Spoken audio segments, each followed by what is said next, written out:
Welcome to BS academy. BS একাডেমিতে সকলকে স্বাগত জানাই। আজ আমি ইকোনমিক্সের সেকেন্ড ক্লাসটা নেব।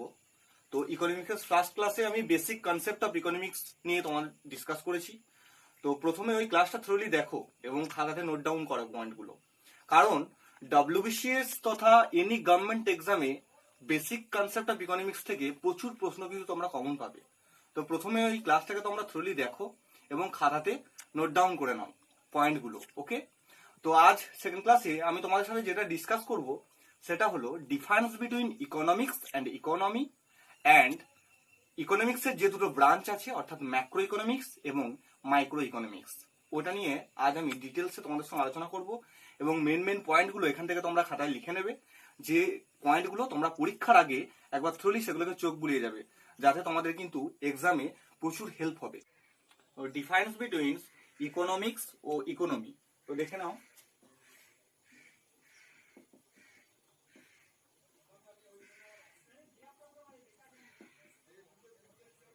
Between economics and economy. তো প্রথমে আমি ইকোনমিক্সটা নিয়ে আলোচনা করছি। কি আছে দেখো, যে ফাদার অফ ইকোনমিক্স কাকে বলা হয়, আমি আগের দিন বলেছিলাম ফাদার অফ ইকোনমিক্স হলেন অ্যাডাম স্মিথ। তো অ্যাডাম স্মিথের বিখ্যাত গ্রন্থ দ্য ওয়েলথ অফ নেশন অর্থাৎ 1776 খ্রিস্টাব্দে তিনি লিখেছিলেন, এবং সেখান থেকে আমরা পেয়ে থাকি রিসোর্সেস কনসেপ্টটা, এবং সেটা আমি আগের দিন তোমাদের সাথে ডিসকাস করেছি। কি বলেছিলাম, যে রিসোর্স কি, রিসোর্সটা কিন্তু লিমিটেড। ওকে, এবং আমাদের কি আছে, সেই রিসোর্সের উপর ওয়ান্টস আছে, অর্থাৎ চাহিদা আছে। সো সেই ওয়ান্টসটাকে আমরা কি করতে চাই বলেছিলাম, ফুলফিল করতে চাই, মানে আমাদের নিডটাকে আমরা ফুলফিল করতে চাই। এই যে টোটাল কনসেপ্টটা, সেটা কিন্তু ইকোনমিক্সের একটা পার্ট। তাহলে এটা হলো ইকোনমিক্সের একটা পার্ট। তাহলে economics is based on theory. So economics is based on theory, অর্থাৎ ইকোনমিক্সটা হলো তত্ত্ব নির্ভর একটা অংশ। ওকে, এবং এই যে ইকোনমিক্সটা, সেটা কিন্তু দাঁড়িয়ে থাকে কনসেপ্ট আর রুলস এর উপর। ওকে, তাহলে এটা কিন্তু অ্যাপ্লিকেশন বেসড নয়, অর্থাৎ ইকোনমিক্সের যে অংশটা আমি তোমাকে বোঝাতে চাইছি, যে ইকোনমিক্স হচ্ছে থিওরি বেসড কনসেপ্ট, এটা কিন্তু অ্যাপ্লিকেশন বেসড নয়। ওকে, এবং আমি এর আগের দিন ডিসকাস করেছি তোমাদের সাথে যে economics is the branch of social science. Okay, অর্থাৎ সমাজবিজ্ঞানের একটি শাখা হলো ইকোনমিক্স। যে ইকোনমিক্সটা থিওরি বেসড এবং economics is a branch of social science, এবং ইকোনমিক্স যে দুটো জিনিসের উপর নির্ভর করে আছে সেটা হচ্ছে কনসেপ্ট এবং রুলস। তো আমি এখান থেকে বলতে পারি যে ইকোনমিক্স কি একটা ফিক্সড কনসেপ্ট, অর্থাৎ economics not variable. Economics not variable, অর্থাৎ ইকোনমিক্স কিন্তু চেঞ্জেবল না। ওকে, এবং আমি তোমাদের কি বললাম, যে ইকোনমিক্স হচ্ছে থিওরি বেসড এবং ইকোনমিক্স হচ্ছে সোশ্যাল সায়েন্সের একটা পার্ট, এবং ইকোনমিক্স যে দুটো অংশের উপর নির্ভর করে থাকে মেনলি, সেটা হচ্ছে কনসেপ্ট এবং রুলস। এবং তাছাড়াও আরেকটা বললাম যে কি, যে ইকোনমিক্স হচ্ছে একটা ফিক্সড কনসেপ্ট, অর্থাৎ নট ভ্যারিয়েবল। এছাড়াও যেটা তোমাদের জানতে হবে সেটা হলো যে ইকোনমিক্সটা হলো একটা টোটাল কমপ্লিট এবং মিনিংফুল কনসেপ্ট, অর্থাৎ এটার মধ্যে একটা অর্থপূর্ণ এবং সম্পূর্ণ একটা শব্দ। ইকোনমিক্স সম্বন্ধে তোমাদের বললাম, এরপর আমি ইকোনমির কথায় চলে আসি। কি ইকোনমি বিষয়টা কি, যে ইকোনমি হচ্ছে কোনো একটা নির্দিষ্ট স্থানের যখন ইকোনমিক্স নিয়ে আমরা স্টাডি করব, সেটাকে আমরা বলতে পারি ইকোনমি। তাহলে কি বললাম, দেখো ইকোনমি, ইকোনমি কি বললাম, যে কোন একটা নির্দিষ্ট স্থানের কোন একটা নির্দিষ্ট স্পেস, সেই পেজটার যখন আমি ইকোনমিক্স নিয়ে স্টাডি করব তখন সেটা আমরা বলতে পারি ইকোনমি। কিরকম এক্সাম্পল স্বরূপ কিরকম বলতে পারি? এক্সাম্পল বা উদাহরণ কি হলো? উদাহরণ হতে পারে যেমন ধরো ইন্ডিয়ান ইকোনমি, ওকে, বা বলতে পারি চায়না ইকোনমি, বা ফ্রেঞ্চ ইকোনমি, বা রাশিয়ান ইকোনমি। বোঝা যাচ্ছে কি বলতে চাইলাম? যে ইকোনমিক্স কোন একটা নির্দিষ্ট স্থানের যখন ইকোনমিক্সটাকে আমরা স্টাডি করব তখন সেটা কিন্তু ইকোনমির পার্ট। অর্থাৎ এক্সাম্পল হিসেবে বলতে পারি Indian economy, China economy, French economy বা রাশিয়ান ইকোনমি। তাহলে ইকোনমিক্স এর সঙ্গে ইকোনমির বেসিক ডিফারেন্সটা কোথায়? দেখো তোমরাই বলতে পারবে যে ইকোনমিক্স হলো, প্রথমেই বললাম আমি, ইকোনমিক্স হলো ফিক্সড কনসেপ্ট। ওকে, যে ইকোনমিক্সটা একটা ফিক্সড কনসেপ্ট, অর্থাৎ নট ভ্যারিয়েবল বা নো চেঞ্জেবল, অর্থাৎ এটা কোনো চেঞ্জ নেই, এটা একটা ফিক্সড। এবং ইকোনমিটা কিন্তু ভেরিয়েবল কনসেপ্ট, ভেরিয়েবল কনসেপ্ট বা কি বলতে পারি চেঞ্জেবল। তাহলে বেসিক ডিফারেন্স তোমরা বুঝে গেলে নিশ্চয়ই যে ইকোনমি চেঞ্জ হতে পারে বাট ইকোনমিক্স কিন্তু চেঞ্জ হতে পারে না। অর্থাৎ ইকোনমি ফিক্সড, ইকোনমি চেঞ্জেবল। অর্থাৎ কোন একটা নির্দিষ্ট স্থানে যখন ইকোনমিক্স নিয়ে স্টাডি করা হয় তখন সেটা ইকোনমি। আর একটা কি বলেছিলাম আমি, যে ইকোনমিটা থিওরি বেসড বলেছিলাম, যে ইকোনমি থিওরি বেসড এবং যে দুটো বিষয়ের উপর টোটালি ডিপেন্ড করে সেটা হচ্ছে কনসেপ্ট এবং রুলস এবং থিওরি বেসড কনসেপ্ট। কিন্তু ইকোনমি যদি বলতে হয় আমাকে, ইকোনমি কিন্তু অ্যাপ্লিকেশন বেসড, অর্থাৎ প্রয়োগ নির্ভর, প্রয়োগ নির্ভর। এটা অ্যাপ্লিকেশনের উপর দাঁড়িয়ে আছে ইকোনমি বিষয়টা, কিন্তু ইকোনমিক্সটা কিন্তু তত্ত্ব নির্ভর, অর্থাৎ থিওরি বেসড। ওকে, ঠিক আছে। এছাড়াও আর একটা বিষয় যেটা মেইনলি তোমাদের জানতে হবে, যে ইকোনমিক্সটা কিন্তু একটা কমপ্লিট এবং মিনিংফুল ওয়ার্ড, অর্থাৎ সম্পূর্ণ অর্থযুক্ত একটা শব্দ। ইকোনমিক্স একটা কমপ্লিট প্লাস মিনিংফুল ওয়ার্ড। তাহলে কিরকম বিষয়টা, যে ইকোনমিক্স হলো একটা সম্পূর্ণ এবং অর্থযুক্ত শব্দ, but economy meaningful but incomplete,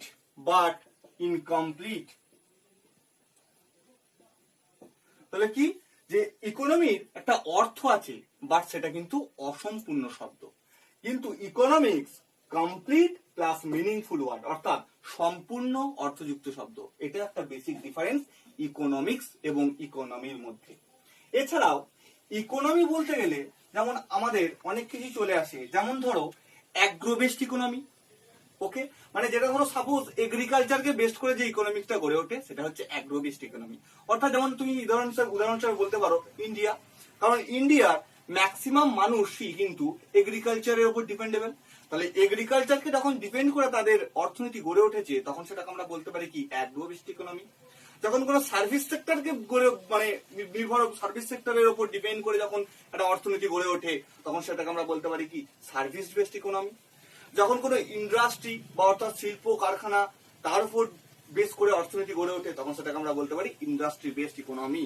তাহলে এই যে ইকোনমি কনসেপ্টটা কিন্তু দেখো চেঞ্জেবল, অর্থাৎ বিভিন্ন পেসে বিভিন্ন রকম কিন্তু ইকোনমি কিন্তু কাজ করে, বাট ইকোনমিক্সটা কিন্তু অ্যাজ এ হোল সেম, অর্থাৎ এটা কিন্তু বেসিক ডিফারেন্স ইকোনমিক্স এবং ইকোনমির সাথে।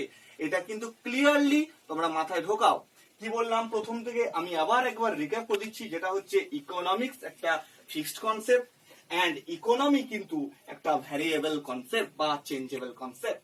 এবং ইকোনমিক্স আর ইকোনমির মধ্যে বেসিক যে জায়গাটা সেটা হলো ইকোনমিক্স হচ্ছে কোনো একটা জায়গার যখন ইকোনমিক্স নিয়ে আমরা স্টাডি করব তখন সেটা হলো ইকোনমি। যেমন ধরো Indian economy, China economy, French economy, Russian economy, অর্থাৎ ইকোনমি কিন্তু প্রত্যেক স্পেসের ক্ষেত্রে আলাদা। এবং এছাড়াও তোমাদেরকে বললাম যে ইকোনমিক্স হচ্ছে থিওরি বেসড কনসেপ্ট এবং ইকোনমিক্স হচ্ছে থিওরি বেসড কনসেপ্ট এবং ইকোনমি হচ্ছে অ্যাপ্লিকেশন বেসড কনসেপ্ট।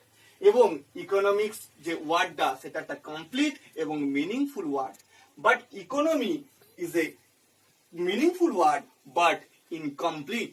তো তাহলে তোমরা খাতাতে কি করবে, এই পয়েন্টগুলোকে এক এক করে নোট ডাউন করবে, 1 2 3 করে, একদিকে ইকোনমিক্স এবং একদিকে ইকোনমি, এইভাবে বিভক্ত করে তোমরা খাতাতে পয়েন্টগুলোকে লিখে রাখো এবং পরীক্ষার আগে তোমরা এই পয়েন্টগুলোকেই চোখ বুলিয়ে যাও এবং তোমরা দেখতে পাবে ডিরেক্ট এই পয়েন্ট ধরে কিন্তু এক্সামের প্রশ্ন তোমরা কমন পেয়ে যাবে।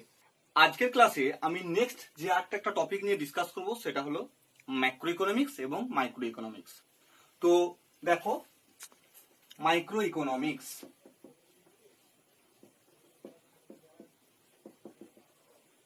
এবং ম্যাক্রো ইকোনমিক্স।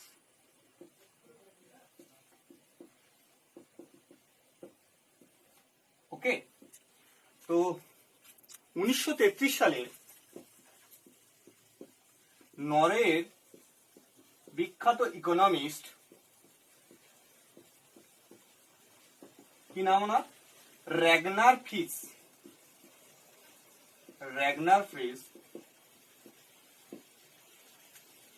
ইকোনমিক্সকে মেইনলি দুটো ব্রাঞ্চে বিভক্ত করেছেন। কি কি? একটা হলো মাইক্রো ইকোনমিক্স আর একটা হলো ম্যাক্রো ইকোনমিক্স। ওকে, মাইক্রো ইকোনমিক্স এবং ম্যাক্রো ইকোনমিক্স। 1933 সালে নরওয়ের একজন বিখ্যাত ইকোনমিস্ট র্যাগনার ফ্রিস ইকোনমিক্সকে মেইনলি দুটো ব্রাঞ্চে ভেঙেছেন। কি কি বললাম? একটা বললাম মাইক্রো ইকোনমিক্স, একটা বললাম কি ম্যাক্রো ইকোনমিক্স। তো প্রথমে আমি তোমাদের সঙ্গে মাইক্রো ইকোনমিক্সটা নিয়ে ডিসকাস করব। তো দেখো কি আছে মাইক্রো ইকোনমিক্সে। মাইক্রো ইকোনমিক্স, ওকে, এই যে মাইক্রো কথাটা এসছে কোথা থেকে? মাইক্রো কথাটা এসছে গ্রিক ওয়ার্ড মাইক্রোবস থেকে। কি বললাম? গ্রিক ওয়ার্ড মাইক্রোবস থেকে। সেই মাইক্রোবস কথাটার অর্থ কি?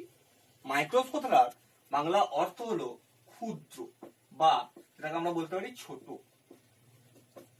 অর্থাৎ মাইক্রো ইকোনমিক্স কথাটা হলো ক্ষুদ্র অর্থনীতি, অর্থাৎ ছোট, বা মাইক্রোবস বিষয়টা সঙ্গে থেকেই মাইক্রো কথাটা কিন্তু উৎপত্তি। তো কি বিষয়টা কি? যে মাইক্রো ইকোনমিক্স হচ্ছে কি, যে সেভিংস বা ইনকাম বা প্রফিট যাই বলি না কেন, কোন একটা ইন্ডিভিজুয়াল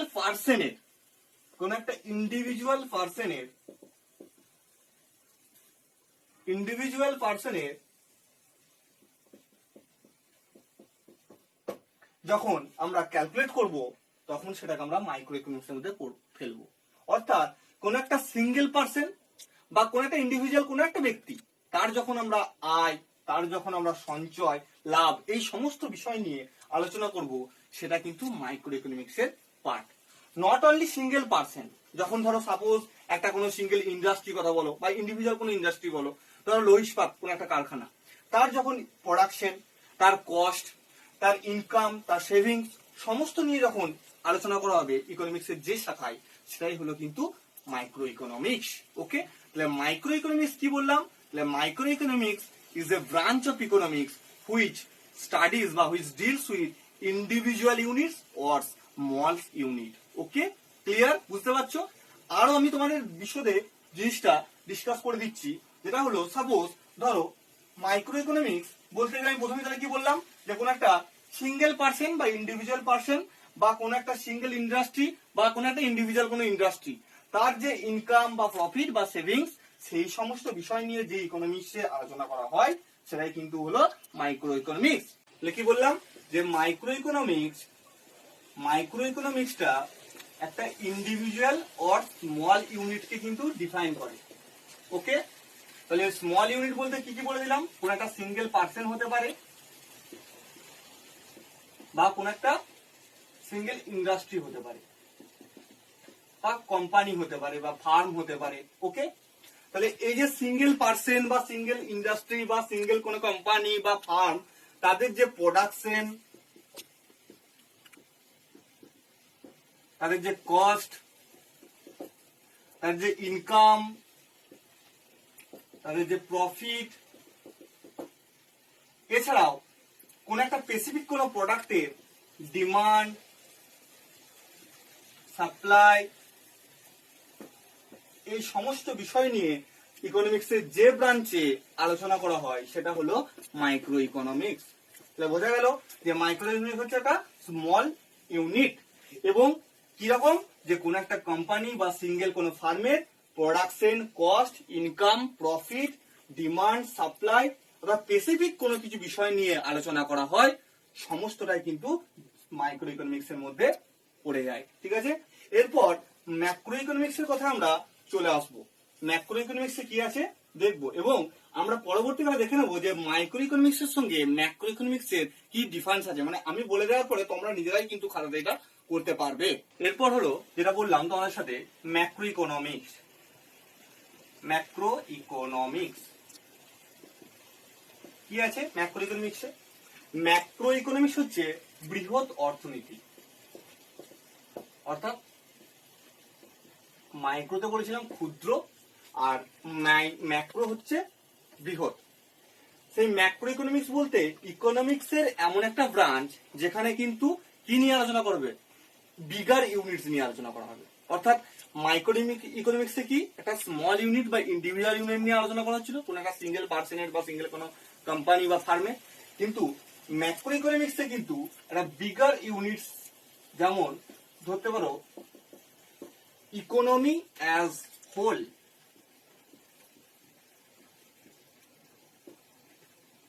অর্থাৎ টোটাল যখন ন্যাশনাল আমি ক্যালকুলেট করব ইকোনমিটা, তখন সেটা কিন্তু ম্যাক্রো ইকোনমিক্সে পড়ে গেল। অর্থাৎ কোন একটা কান্ট্রি যখন ইকোনমিক্স স্টাডি করা হবে তখন সেটা হবে ম্যাক্রো ইকোনমিক্সের অংশ, বা টোটাল ধরো ওয়ার্ল্ড বলতে পারো। তাহলে ম্যাক্রোর সঙ্গে মাইক্রোর বেশি ডিফারেন্সটা বুঝতে পারছো, যে মাইক্রোতে ছিল স্মল ইউনিটস, আর ম্যাক্রো ইকোনমিক্স ক্ষেত্রে গেলে কিন্তু বিগার ইউনিটস, বা তোমরা বলতে পারো এগ্রিগেটস, বা যখন সমষ্টিটাকে ক্যালকুলেট করা হবে aggregates. Okay, economy as a whole, economy as whole, তখন সেটা হয়ে গেল ম্যাক্রো ইকোনমিক্সের পার্ট। কিরকম বিষয়টা, কিরকম, ধরো তুমি জিডিপি ক্যালকুলেশন করবে কোন একটা কান্ট্রির, কোন কান্ট্রির যখন জিডিপি ক্যালকুলেশন করা হয়, সেই যে ক্যালকুলেশনটা সেটা কিন্তু ম্যাক্রো ইকোনমিক্সের একটা অংশ। জিডিপি বলতে কি, জিডিপি হচ্ছে গ্রস ডোমেস্টিক প্রোডাক্ট, মানে জিডিপি, জিএনপি এই সমস্ত নিয়ে পরের ক্লাসে আমি তোমাদের সঙ্গে ইন ডিটেইলস আলোচনা করব। তো আজকে আমি যেটুকু বলে রাখছি যে জিডিপি অংশটা হলো ম্যাক্রো ইকোনমিক্সের একটা পার্ট। জিডিপি হচ্ছে মানে একটা টোটাল কান্ট্রির যে গুডস এন্ড সার্ভিসের যে প্রোডাকশন, সেটা কিন্তু আমরা জিডিপির আন্ডারে ফেলি। ঠিক আছে, এছাড়াও তুমি এনডিপি বলতে পারো, এনএনপি বলতে পারো, জিএনপি বলতে পারো, অর্থাৎ gross national product, national domestic product. Okay, এই সমস্তই কিন্তু ম্যাক্রো ইকোনমিক্সের অংশ। এছাড়াও যখন ন্যাশনাল ইনকাম ক্যালকুলেট করা হয়, ধরো কোন একটা দেশের জাতীয় আয় আমরা ক্যালকুলেট করছি, তাহলে ন্যাশনাল ইনকামটা কিন্তু মাইক্রো ইকোনমিক্স এর মধ্যে পড়ে না, এটা কিন্তু ম্যাক্রো ইকোনমিক্স এর মধ্যে পড়ে। কারণ ন্যাশনাল ইনকাম যখন ক্যালকুলেট করা হয় টোটাল অ্যাজ কান্ট্রিকে বেস করে ক্যালকুলেট করা হয়, তাহলে সেই যখন পুরো টোটাল ইকোনমিটাকে একসঙ্গে ক্যালকুলেট করা হচ্ছে, সেটা কিন্তু ম্যাক্রো ইকোনমিক্স এর মধ্যে পড়ে গেল। তাহলে ইকোনমি অ্যাজ হোল, অর্থাৎ ন্যাশনাল বা কান্ট্রি বা ওয়ার্ল্ড যখন ক্যালকুলেট করব, তখন সেটা কিন্তু ম্যাক্রো ইকোনমিক্স এর মধ্যে পড়ছে। কারণ কি বললাম, এটা হচ্ছে একটা বিগার ইউনিটস বা এগ্রিগেটস বা সমষ্টি বলতে পারো, অর্থাৎ বৃহৎ অর্থনীতি। তাহলে মাইক্রোর সঙ্গে ম্যাক্রো তোমরা ডিফারেন্সটাও কিন্তু এর সাথে সাথে বুঝে যাচ্ছ। তাহলে national income, GDP, NDP, GNP যাই বলো না কেন, এগুলো সবই কিন্তু ম্যাক্রো ইকোনমিক্স এর মধ্যে পড়ে গেল। এছাড়াও আরো আমি বলতে পারি, যেমন ধরো ব্যাংকিং, পুরো ধরো টোটাল একটা দেশের ব্যাংকিং যে সিস্টেমটা আছে, তো এই যে ব্যাংকিং সিস্টেমটা আছে, ব্যাংকিং সিস্টেম, এই ব্যাংকিং সিস্টেমের মধ্যে কি কি আছে? ব্যাংকিং সিস্টেমের মধ্যে, ব্যাংকিং সিস্টেমও তোমাদেরকে আমি ক্লাস নেব। ব্যাংকিং সিস্টেমে ধরো ফিসকাল পলিসি, মনিটারি পলিসি, এই সমস্তটাই কিন্তু ম্যাক্রো ইকোনমিক্সের মধ্যে পড়ে।